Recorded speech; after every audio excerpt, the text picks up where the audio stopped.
Welcome to the new Cyber Frontier, bringing you the latest news on the local Colorado economy and initiatives that focus on the development of cybersecurity economics. You don't have to be a computer or cybersecurity expert to get plugged in. Your host, Chris Gorog, brings it straightforward, asks the tough questions, and brings the cyber world to a level of understanding for everyone. Chris is personable and opens up with our guests on the issues we all would like to see addressed. You can find us on the web at www.newcyberfrontier.com. Now join our host as he introduces the topic for today's new Cyber Frontier. Hello, this is Abe Thompson, podcasting to you from the SecureSet campus here in Colorado Springs. I'm the campus director, and I have the distinct privilege of being the guest host for Chris Gorog here on the new Cyber Frontier, the world's most popular cybersecurity podcast. Today's show is extra special. We have with us Mr. John Clay, who is the marketing manager at Trend Micro, a cybersecurity company that's just celebrated its 30th anniversary. I tell you, John, hearing any company in cybersecurity that's been going on for 30 years, that's something to be said for such a nascent and fairly new industry, quote unquote. Yeah, thanks, Dave. We really are proud of our history of innovation that we've done over the 30 years, and I'm looking forward to talking with you today. Excellent. So tell me, John, what was your path to end up in marketing, but specifically in marketing at a cybersecurity company? Yeah, good question. I actually have a bachelor's degree in electrical engineering, and kind of funny, I never really used my degree. I went into programming for a number of years, and then I started as a sales engineer for some distributors. And then, lo and behold, about 21 years ago, I did an ad in the paper for a company called Trend Micro, and I started at Trend Micro as the second sales engineer in North America. And since then, I've held numerous roles inside Trend Micro, from sales engineering manager, education manager, and then I moved into marketing. I wanted to get onto a little more different side of the house, and I've been doing marketing for Trend Micro for many years. Throughout the whole time, I've always been a speaker. I've been, today I do conferences all around the world talking about cybersecurity and the threats that are affecting them. I work very closely with our threat researchers inside Trend Micro. We have about 450 plus researchers inside Trend. Wow. That they look at different aspects of the threat landscape, and I work with them to help promote and publish their work and talk to the press, talk to audiences around the world about what's going on. Well, certainly one of the common terms I've seen around our industry, especially for those who have the gift of speaking and communication, would be that of a cybersecurity evangelist. Is that something you'd allow that moniker to rest on your shoulders? Yeah, definitely. I really am trying to build the awareness to people out there that cybersecurity is an issue, and people have to take notice of it.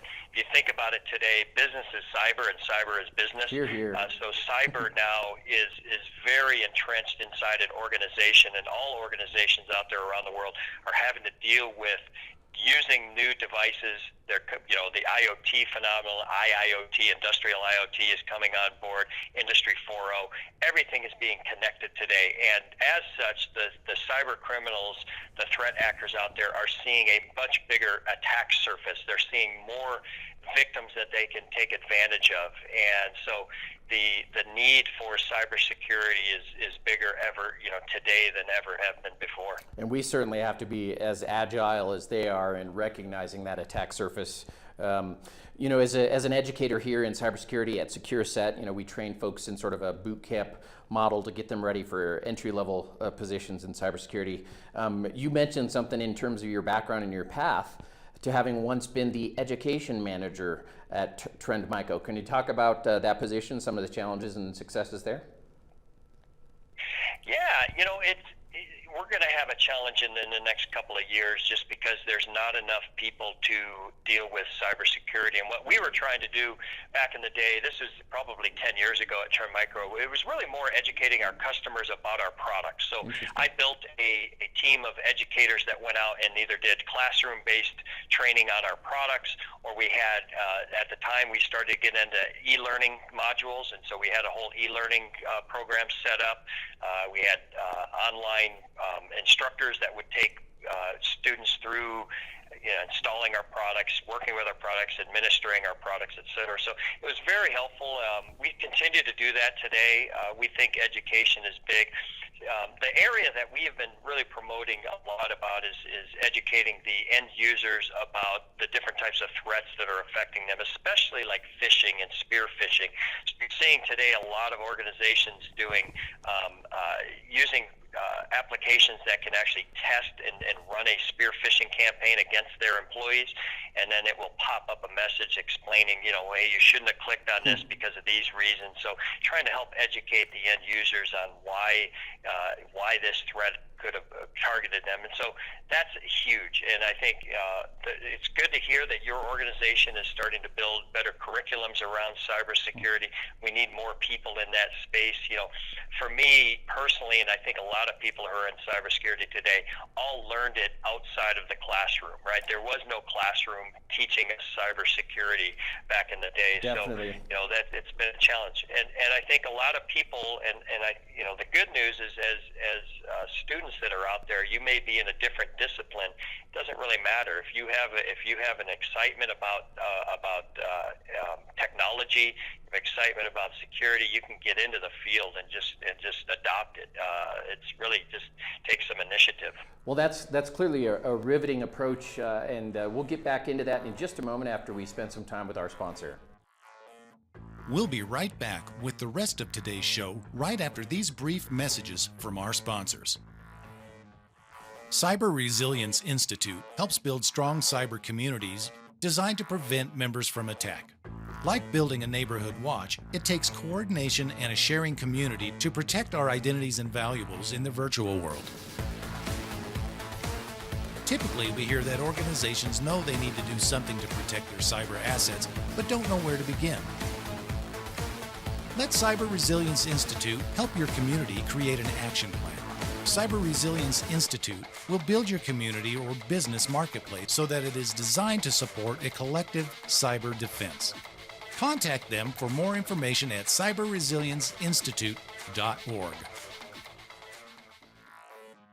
Hello, this is Abe Thompson. I'm back with New Cyber Frontier and our guest, Mr. John Clay of Trend Micro. John, you had really intrigued me when you talked about the test that can be done against employees in terms of testing them on their strength against a phishing campaign, and sort of sending them an actual link to see how well they do. Can you talk more about how that was received by sort of the folks at large? Yeah, I think we're seeing the success of that. A lot of organizations are identifying that when they do put a program like this together and they start putting these emails out and educating their end users about it, they see a diminished number of compromises from phishing emails. So we use it internally at Trend Micro on a regular basis with our employees. We've got 5,500, 6,500 employees now around the world, and we all are regularly being tested by our IT staff with these phishing emails that come in.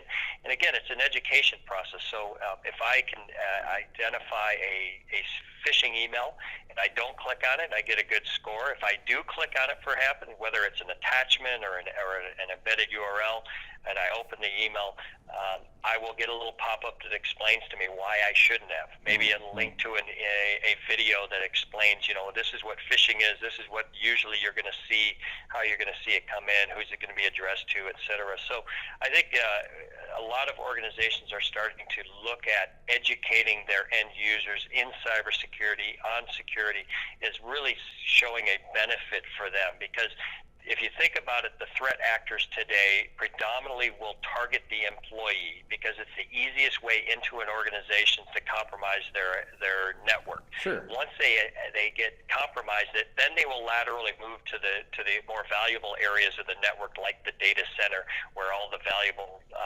content, a lot of the data is going to be stored. But that initial infection into the organization almost all the time is going to target an employee. Well, go ahead.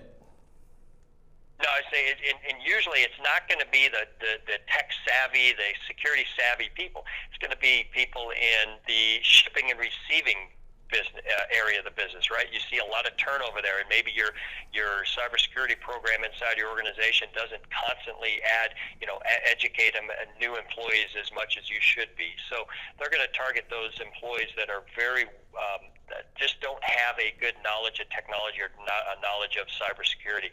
So you definitely have to look at broadening who you are educating inside your organization, and make sure that as soon as somebody comes on, a new employee comes on, they are immediately trained on it, because that's who the criminals are going to target. Well, I'd certainly much rather have my employees learn in that pseudo-safe environment than the hard way, of course. Yeah, that has its merits. And so moving on, having been that sales engineer and the education manager, then you got into that marketing role, and in that marketing role you kind of carry this, not only you carry forward the mission of your organization, but you've got passion attached to that, and certainly in cybersecurity we have a multitude of issues and problems. And so from your perspective, if you were to pick maybe one of the top, or one or two of the top issues that kind of cause you to lose sleep at night, what might one or two of those be? Yeah, I think if you look back in 2017 with the WannaCry or the Petya, not Petya, the Equifax hack that occurred, and then most recently with the Meltdown and Spectre one with the Intel chips, the biggest thing that we're seeing today is the trying to deal with vulnerabilities that are disclosed, and then patching those vulnerabilities on a timely basis. The threat actors today, whenever a new vulnerability is disclosed, will very quickly adopt it and create an exploit out of it, and then use that exploit to get into an organization who may have not patched as quickly as possible. Right. WannaCry, with the WannaCry one that they used, the Eternal Glue vulnerability that was disclosed by the shadow brokers, they adopted that pretty quickly, although there was a patch available a month, 2 months, 3 months even before they unleashed that WannaCry attack. And so organizations absolutely have to look at their patch management capabilities and improve that. But I think a lot of organizations don't realize that there's other technologies like an IPS or an IDS where you have virtual patching capabilities. So you can virtually patch that vulnerability before you have to adopt the full patch from the vendor, and that can really minimize that window of opportunity that the threat actors have from the time it's disclosed to when an exploit is created to when the organization has finally patched its systems. The other challenge we saw with WannaCry and Petya was a lot of the older operating systems that are still very much in use. There's a lot of XP still being used around the world, especially the embedded operating systems for some of these devices like ATMs and medical devices that we saw get infected with the WannaCry ransomware. Those you don't have patches for anymore. So that's a challenge where virtual patching will come into play very well to protect an organization. Network IPS, where you can look at the traffic coming over the network layer and identify if there's an exploit being trying to be used through the network layer, and it can block it. Sure. So that area is critical. And you're gonna certainly really wear upon the patience of your stakeholders if you're continuing to miss patches like so many did with WannaCry that were out there. But then the flip side is that we're basically producing a running list of things for the bad guys to exploit. How do we address that? How do we do subscription service? I mean, what do we do to get out in front of that? Yeah, there's a couple of things we can obviously do. I think, again, virtual patching using IPS, whether it's host-based IPS or network-based IPS. The other area that I think is showing very good promise is app control, application control, where if I can lock down the operating system and the applications that are running on those devices and not allow any other application or file to be installed on those devices, that will go far, because then you're immediately not allowing anything new to get on there that's not approved. And obviously a ransomware or some other exploit's not going to be approved. So that technology, I think, is getting much better. In the past, the challenge was a lot of organizations felt that, with like your normal PC or your servers, it was too much of a volatile environment, and you couldn't use app control. But app control today, the newer generational of app control technologies, I think is improving much better. The other area that is improving is in the machine learning or artificial intelligence, the use of that technology to identify the new threats that are coming in. That is being applied at all the different layers. And in fact, Trend Micro, we have about 20 different products that are using artificial intelligence or machine learning, whether it's for spam, whether it's for exploits, whether it's for files, it could be for social media accounts that are being used by the criminals. Lots of applications that can be using this new, it's not really new technology. Machine learning's been around for many, many years. In fact, we started in 2005 using it for spam, and but it's gotten much better. And I think a lot of organizations need to look at their existing security controls and identifying, are they using the latest and greatest stuff? Have they applied the latest technologies in those areas to make sure that they're protecting against the latest threats? And let's continue that conversation a bit on app controls in just a moment after we hear from our sponsor. We'll be right back with the rest of today's show right after these brief messages from our sponsors. Over 3 million data breaches happen every single day. That's over 2,000 records being compromised every minute. So often, we focus on securing web data access.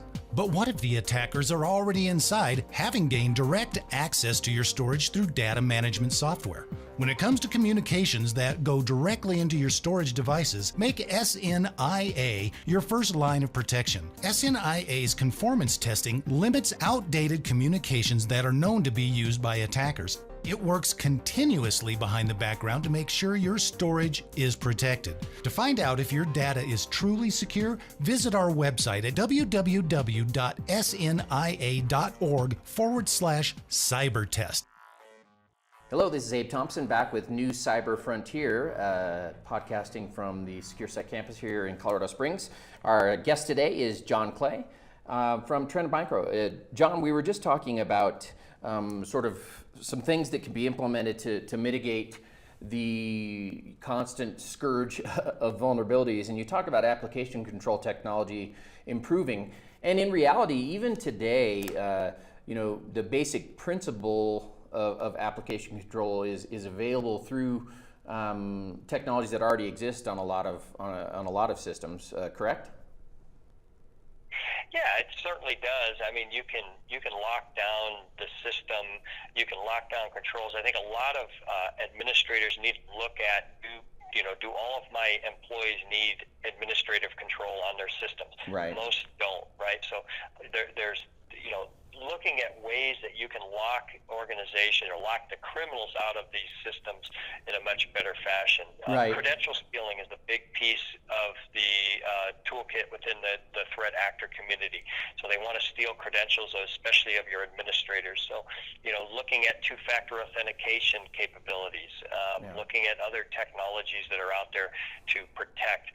Again, my industry, the cybersecurity industry, from when I started back in 1996 to now, has changed dramatically. One of the things our CEO, Eva Chen, has always told us is our competitors are not the traditional competitors you think. Our competitor is the threat actor, is the hacker out there. That's who we are competing against on a regular basis. So we need to look at ways that we can innovate new technologies, new capabilities, new solutions to protect our customers today and in the future. I love the way Eva put that, because that really speaks to a passion of mine, and I'm certain that our regular host Chris would also agree, that idea of approaching some of these things as a cybersecurity community rather than considering one another, the traditional competitor that must be done away with, but how do we do this together? Because there's plenty of work to go around. And how do we address this as a cybersecurity community to address the true competitor, which is, as you said, those threat actors and vulnerabilities? Yeah, it's a tough situation today because, as you know, the world has shrunk very dramatically, right? Technology is allowing us to communicate with people that we never were able to communicate in the past with, right? Organizations can now do business with individuals and businesses all over the world because technology has come into play, right? We all are connected. And one of the things that we've been working on with a company called High Trust in the healthcare community is an improved way to share threat intelligence and automating the process of sharing threat intelligence. And so we've done some work, initial work with them and a number of the big healthcare communities in the United States, where we are now able to share IOCs or indicators of compromise within minutes versus traditionally they were only able to share those within weeks.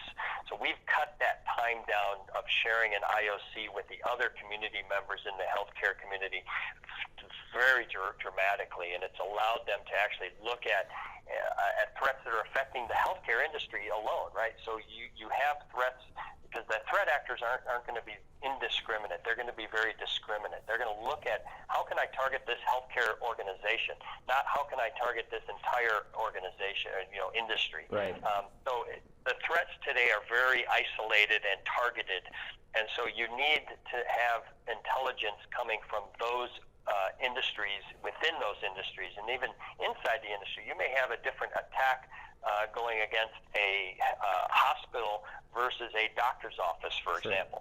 So, or a insurance organization that works in healthcare. So it has to be pretty good. And so I think that model we're going to see more and more of around the world. The other piece, obviously, is like in the States with the ISACs, where you have these groups that come together in the industry, different industries, and they share intelligence. And I think that model is going to improve. It needs to get more automated, and it needs to be spread not only just in the U.S., but we need to spread that out around the world because, like I said, everybody is connected around the world. So, just sticking with the healthcare, right? A doctor in the U.S. may want to consult a doctor in Canada here, for example, right.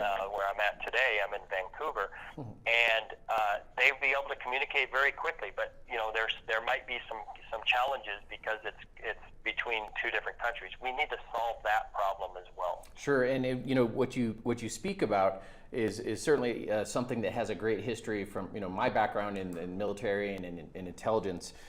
This concept of tailored intelligence products, finding the right feeds, one, and then finding how to tailor those products the best to meet those individual specifications you talk about, and then yes, continuing on with your reference to essentially telemedicine, right, and the need for that communication to be clear, uninterrupted, and certainly available. We had been go ahead.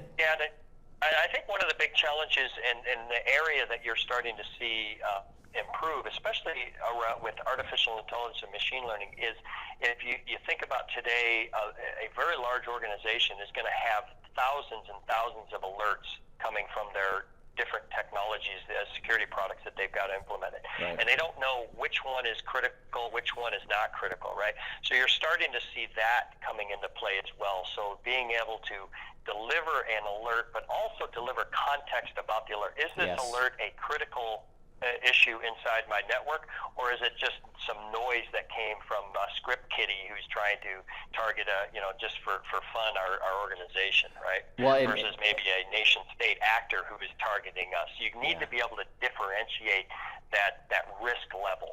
Well, and hopefully the machines aren't listening, but what that tells me is there's still a place for us human beings for a while. in terms of context No question and about granularity. it, Dave. No question about it. I think the skill shortage that we talked about earlier will be solved somewhat with automation. Sure. But you still are going to have that human element, because machine learning and artificial intelligence can't take care of everything. So you're still going to have humans that look at that. That's why we have all these threat researchers on staff, because we can't automate everything. We've automated a ton of our file detections, but there's stuff that still comes in where you have to have an analyst that has to be able to rip it apart to better understand it and how it's working. Sure. There was another area, John, that you brought up as a pretty significant threat vector, and it remains a significant threat vector. Talk to me about why we still have trouble with email vulnerabilities. Yeah. Well, email, is still a critical tool for communicating with organizations and people, right? In business, email is still probably the number one communication tool between employees and between organizations around the world. And the threat actors realize that. And so they still use email as the number one way to get into an organization. So they will craft a socially engineered email, send it to an employee and the email message will be socially engineered to get that person to either click on an embedded link or to open an attached file that's associated with that email. And because it's such a big tool, a lot of employees are dealing with potentially hundreds of emails on a regular basis every day. And you come in from work, and if you're a multinational organization, you've got emails stacked up from overnight, and you're just trying to get through those to get into to get to more important things in your day, and you're probably not taking a lot of time to read through them, analyze these emails, and that's what the actors are looking for. They're hoping that you will just take a look at it real quick, click on it, hey, here's an invoice, I got to click on this invoice, boom, and the invoice unfortunately is a ransomware that then affects the system, or it's a keylogger, or it's something that gets me a RAT, remote access tool, that gets me into that system. So email is still a big challenge. Ransomware, for example, you're probably looking at anywhere from, I would say, 70 to 90% of the ransomware that is out there today is done through email. Yeah. And so organizations have to relook at their messaging security products that they're using, because in the past they utilized anti-spam, and for spam it's a great the anti-spam products do a great job. They probably 99, it could be up to 100% of the time they're going to block a spam message. These are not spam messages I'm talking about. These are socially engineered phishing or spear phishing emails that are crafted to look like a normal email. Yep. And so a lot of the spam products, anti-spam products today, miss those. So you have to look at that, but that's the best place to block a threat today, is at the gateway, at the message layer. So if an email is coming in, a bad email is coming in, block it there. Why do I want to wait until it gets to the endpoint where I potentially, I'm going to use resources to scan it at the endpoint, which are resources that the employee should be using, that system should be using for employee stuff. When I've always talked about, the best line of defense is that first line of defense is block it at its source. The Sure. Email, the web. That's where you want to initially look at adding your protection. And until you can guarantee that every single employee is at the same level of urgency and awareness, that remains an unfortunate vulnerability place. And it's interesting, technology was always supposed to be our friend, and then we get to the point where we're at information overload, such that we're easily exploited because there is just so much out there to sift through. That we make that casual error, clicking on that errant link. So you make it quite easy to understand why the vulnerability still exists and is so readily exploited by adversaries out there. Yeah. And they're getting very good at it. I mean, with business email compromise, which is a threat that we've been seeing build over the last couple of years, and the FBI has even published, I think we're up to about, over $5 billion customers that have been lost in business email compromise scams. And it's a very simple attack. It's simply an email that's crafted and sent to a financial person in the organization, purportedly coming from the CEO or CFO, that just says, hey, wire transfer X amount of money to this account for me. I'm out of the office, so, and my cell's not working, so let's keep it in an email thread. So if I hit reply, it goes to the criminal, and we've even seen where there's conversations back and forth between the employee and the criminal to build that trust level. And that doesn't even have a payload. There's no attachment. There's no embedded link. It's just trying to get a person to do something that they do on a regular basis, but do it to the criminal's account, not a legitimate account. It's no longer the crown prince over in Africa that's offering you money. No. A little bit more sophisticated. Funny you say that though, Abe, is that this is the next generation of threat that we're seeing coming out of West Africa. Yeah, so particularly. The threat actors in West Africa are getting very good at doing business email compromise threats. And so we published actually a report that was with Interpol on the West Africa cybercriminal underground. And it's a pretty fascinating look at it. And in fact, Interpol did a survey of law enforcement agencies in West Africa, and we got a really good profile of who these actors are, how they worked, who they work together with, and the types of scams that they're using today. Well, and that's key. I'd be one of the first questions I would have. I'd be intrigued about. Are they unifying? Is there a pooling of resources, et cetera, et cetera? So that sounds very intriguing. Yeah, and there is. I mean, there's certainly they work together. There's two types over there, but if you think about the criminal underground, one of the challenges we have as a world is there's a lot of places in this world where people don't make a lot of money. And if I can get a computer and get access to the internet, I can basically buy any kind of malware, any kind of threat, even full kits that give me soup to nuts an attack scenario to an organization. And I don't have to make a lot of money to have a good living. Sure. I can, if I make $25,000 in some places of the world, that's a fortune. You're set. So that's part of the challenge we have with the threat actors side of the house, right? We have people going to school to become cybersecurity experts, but you also have even tutorials available in the underground that can teach people to become a cyber criminal, and it doesn't take a lot of money, and the profit amount out there is pretty high. So we're gonna continue to see the growth in the threat actor side grow pretty dramatically over the next several years, and that's going to be a challenge for everybody. Certainly. Well, ladies and gentlemen, our guest today has been Mr. John Clay, who's the marketing manager at Trend Micro, celebrating their 30th year as a cybersecurity company. John, it's been a great pleasure. So much to talk about, so many other places we can go. We hope maybe we can have a future conversation with you. But we do thank you for joining us on this episode of New Cyber Frontier. You bet, Abe. It's been my pleasure, and I do look forward to coming back in the future. I'd love to continue our conversation. Indeed. Well, thank you very much. This is Abe Thompson podcasting from the Secure Campus here in Colorado Springs on New Cyber Frontier. The views or opinions expressed during this podcast are not those of Colorado Technical University.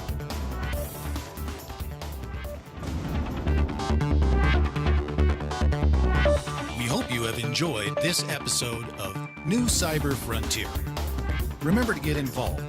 Often we think that someone else will handle privacy and security in the virtual world, but you are the only one truly in command of your virtual fate. Join our mailing list so we can keep you informed of breaking news and new releases. If you have an idea, if you have a question that you would like to hear answered, or if you want to get involved with our efforts, reach out to us at newcyberfrontier.com. We also encourage you to visit our sponsors' links, as they are the ones that really make this show possible. I want to thank each of you for supporting the show, and we look forward to seeing you back for the next episode of New Cyber Frontier.